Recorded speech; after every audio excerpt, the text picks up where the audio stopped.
So the last thing that I want to bring up is my childhood, having to do with this topic. And because it was my formative years, and I know that that is what set the groundwork and the blueprint for how I was treated later on in life as far as intimate partners, okay? So my mom was a single mom. She worked 3 jobs. She left my dad. I have 2 older half-siblings. They're brothers. And me, right? And we all lived in my grandparents' house. And my grandmother did not like me. My grandmother did not like me. I did not fit into her picture perfect idea of her family. Okay? And this is a woman who had her own mental issues. At the time, I did not know anything about mental illness, but she had mental health issues. And those issues were taken out on me, a person she did not like. And my half-brothers, being that they're older brothers, did what older brothers do. They beat each other up and they would beat me up.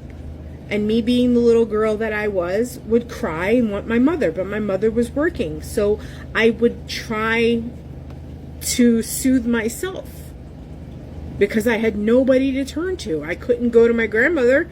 The woman didn't like me. And to prove my point, if they made me cry, she would come running upstairs from the basement and scream and yell at me further abusing me. Okay? So she also pitted me against other female members of my family and compared me constantly of those other females. All right?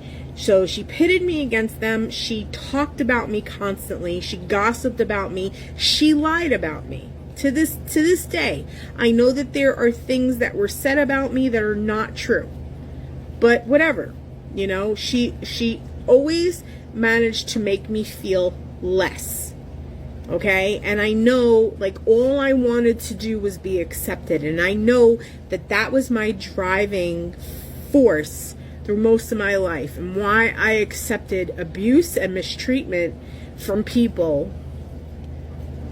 Because, you know, that was how I was raised. And I know that this might upset people and you shouldn't be airing your dirty laundry. The thing is that these deep scars have been with me for close to 5 decades. And I'm tired of them.